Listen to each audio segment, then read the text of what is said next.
Hello everyone. So we're coming on 25 years since the world first saw the Tolarian Academy deck. For many years this was considered the most broken deck of all time, and through some really interesting occurrences I was the first one to really promote it. So Urza Saga was first released October 12th, 1998. I played in a tournament on Sunday, November 1st, 1998. It won Pro Tour Rome on November 15th, 1998. And it was banned December 1998. So I'm going to recount a little bit about what happened and then explain some lessons that I've learned over these past 25 years. So leading up to that November 1st tournament, my friend had come from Philadelphia to New York. His name is Aaron Santos, and he had some professional players as friends. And everyone was talking about the Tolarian Academy deck. Remember, Urza Saga just came out October 12th. And this was the talk of the town, this new deck that could win on turn one most often. But he only knew a few of the cards. So that Saturday we were playtesting and trying to figure out how to build the deck. And I put together the deck together with his help. There was only one problem, is that I didn't have most of the cards. So that Sunday morning I went with Aaron to Neutral Ground, the heralded legendary game store Neutral Ground in New York City. And there I met my brother, and we went, and we got there nice and early for the tournament on Sunday. And there, sure enough, there was someone willing to trade me all the cards I needed for the Tolarian Academy deck. He was thinking to build it himself, but he realized that very soon these cards are going to be banned or restricted. So I happened to have the cards he wanted, which was green cards. I probably traded him Guy's Cradle for Tolarian Academy, which at the time seemed like a great deal. And there was another friend at Neutral Ground that was trying to talk him out of the trade. What are you doing? He's going to win. He's going to win the tournament today. But that ultimately he agreed to the trade, and I had all the cards I needed in time for the tournament. And sure enough, most of the games I was winning turn one or turn two. Came to the final matchup. I was facing a red slide deck against a professional player, and I was nervous, not because of the final matchup, but because my friend was hoping to get back in time to get to the train station in time for the last train back to Philadelphia for the night. He didn't want to spend that night in New York. I think he had to go to work or to school. And so I wanted to finish the tournament so we could run to the train station. So in my haste, I had 61 cards in my deck and 14 cards in my sideboard. This was game two of that final round, and as a last-ditch effort, my opponent counted the cards in my deck and my sideboard, and he was, thankfully for him, he found that I had 61 cards, and I was disqualified. So I finished on second place, and we rushed and we made the train. Shortly thereafter, I wrote up the events of that night, round by round, and I posted it on the main Magic website of those times. This was 1998, called the Dojo. So I posted it, and there it got onto the homepage of the dojo. So another pretty miraculous type of turn of events. First, I turned up to the tournament that day without most of the cards that I needed to play the Tolarian Academy deck. And second, after the write-up made the front page of the dojo wasn't updating. I checked day after day after day. There was some glitch and the site wasn't updating. And remember, there was only a few days before Pro Tour Rome. So I found out after that Tommi Hovi was thinking about playing the Academy deck, but he wasn't sure about it. And then he saw my write-up on the dojo, on the homepage, And it was probably one of the only tournament write-ups at that time, because remember, it was only a few weeks after Urza Saga came out, and that was the only Tolarian Academy deck write-up on the dojo, the most popular Magic site at that time. So he saw my write-up and he was inspired to make a Tolarian Academy deck of his own. And for anyone that knows, Tommi Hovi wound up winning Pro Tour Rome in 1998. Not only did he wind up winning, but I'm very grateful. He credited me for inspiring him to play the Academy deck during the Pro Tour. So that was a really, can you imagine as a player, a highlight when your deck inspired the winning deck of the Pro Tour. So afterwards, I was very, very encouraged by this, and I went to a Pro Tour qualifier. Now, usually, I didn't play on the Jewish Sabbath, and so that's why I was excited by this tournament in neutral ground, because it was on a Sunday, and I could play. But for the one and only time in my life, I played in a Saturday tournament. I didn't ask a rabbi, but I did it. But I couldn't, one of the laws is that you can't write on the Sabbath. So I had to convince the head judge of the whole qualifier to open up the stack of papers, the enrollment papers in advance, just for me, so I could fill it out on Friday.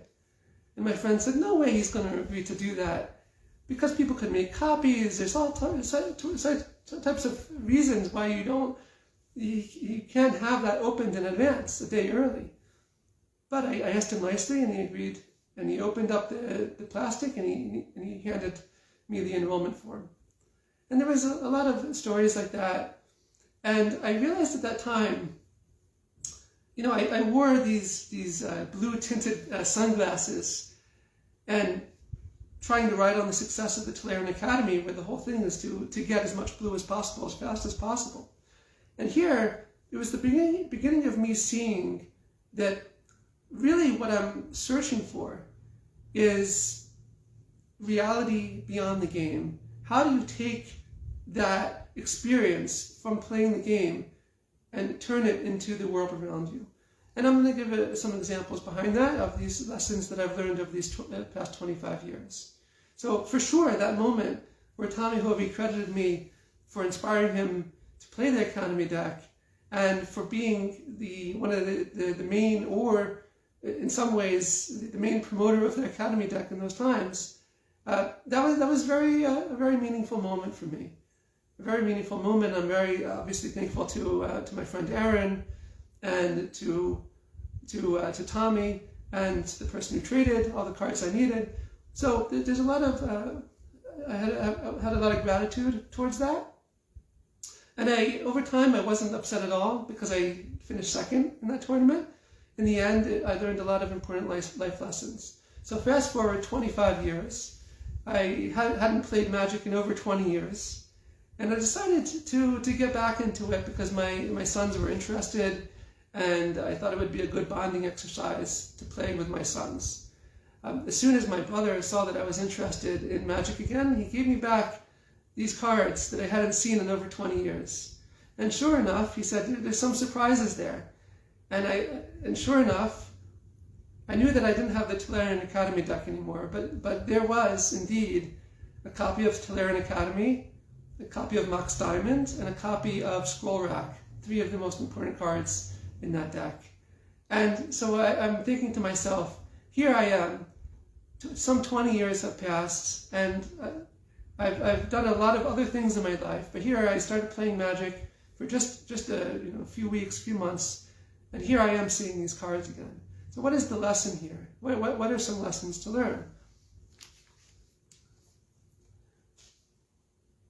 So it's interesting, to be restricted in Vintage is very hard, and Tolarian Academy is known for being one of the most powerful cards to ever be printed. And so I started thinking about what the story was behind Urza Saga, behind this war between these two brothers, Urza and Mishra. And the Tolarian Academy, one of the greatest achievements of the Academy was the creation of a time machine. So here we are, looking back 25 years, and we're kind of like traveling back through time, right? In our own time machine of our own making.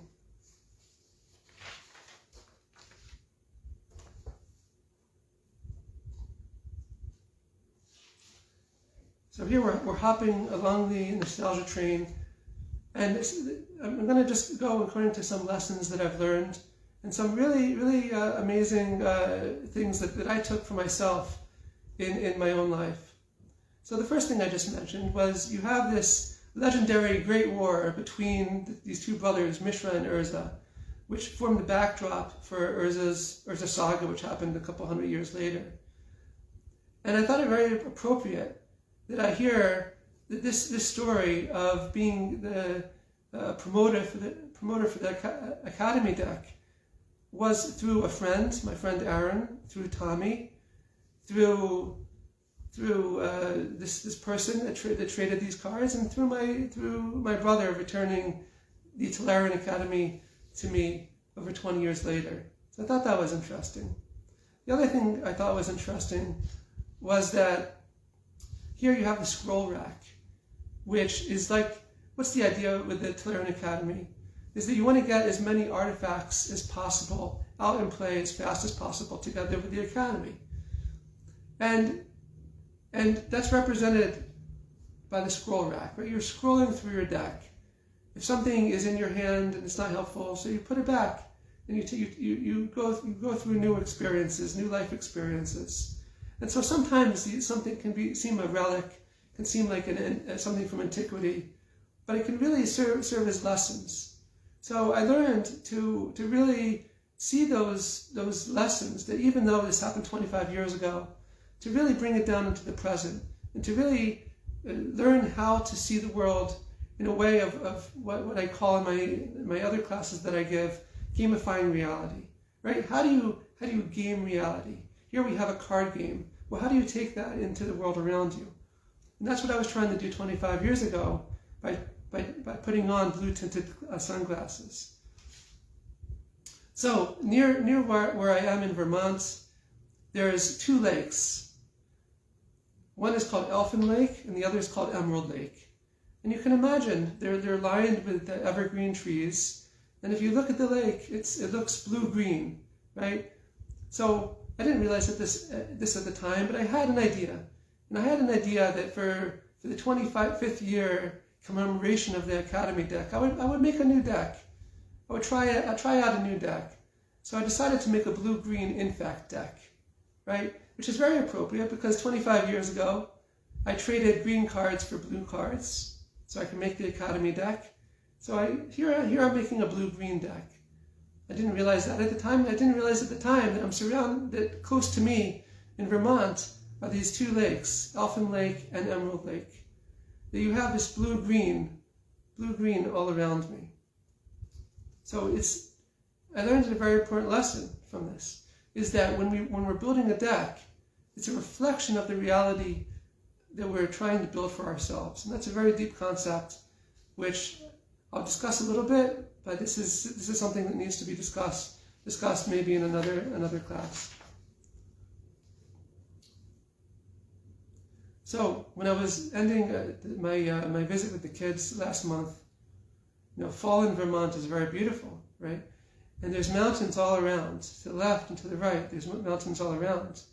And I had this realization that there's like these dual lands all around us, right? There's white-green, you have the sun shining on these mountains. And I was telling my sons this, look, it's like a white-green dual land.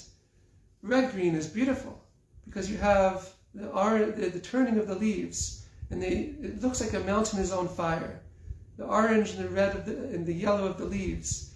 Some of these mountaintops look literally like they're on fire, so that's like red-green. There was another time I was driving, and it was misty and foggy, but the mountain was in the background, so that was like a black-green experience. So it's like 25 years later, right? This idea to see these things that we're striving for within the game, outside of the game, right? I was just starting to do that, just starting to do that 25 years ago with those blue tinted glasses, trying to see blue, the blue in all of reality, right? How all of reality is infused with blue, with like wooders. So, and here I was beginning to see that it's not just that. Anything that we're interested in and excited about in the game, we can see in the real world. So that was an important lesson for me. You know, there's a card reflecting pool, right? And so the reality that we're creating is a reflecting pool, right? Why did I make an infect deck? Because I was playing at this game store, Draw Go Games in Rutland, Vermont, and a person played an infect deck, and I liked it. And then over the weeks, people were giving me advice, and through playing, I was learning all these different things of different cards to get and different ideas. So I was reflecting based on my experience. And that was a very, very important lesson for me to learn, is that throughout life, we're always reflecting back what we're taking in from our experiences, and we're learning from them. The other lesson I learned is that everyone matters. Right here, I was just trying to post my tournament results on the dojo. I had no thoughts that that deck was going to inspire the winner of the Pro Tour.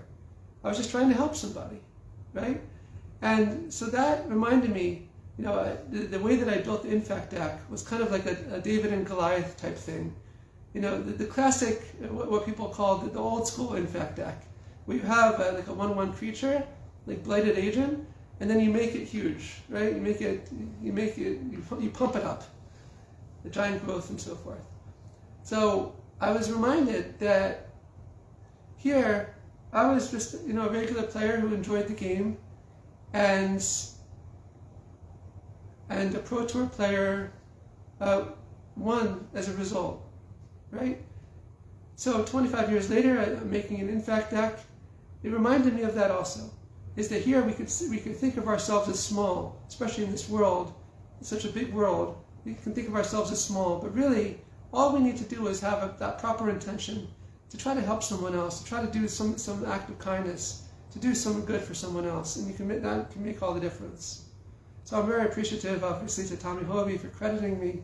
He said in his tournament report after he won that he wouldn't have played the deck. He probably wouldn't have played the deck if not for me, if not for my tournament post. And I learned a lot of life lessons. And yes, I am planning to probably sell that Infect deck. And I think aside from casual play with my kids, I think that was enough for me. But I learned a lot of important lessons, and I'm very glad that I was able to commemorate the 25th year of the Tolarian Academy deck with building another deck for the first time in a long, long time. And again, every deck that we build is a story. It's a story that we're telling ourselves. It's a story that we're trying to tell reality. And there's a theme behind it. And there's some inner meaning behind it.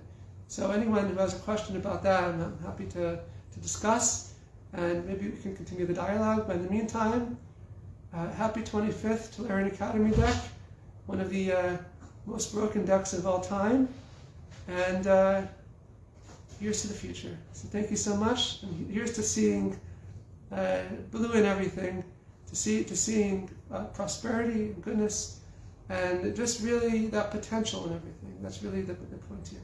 Thank you very much.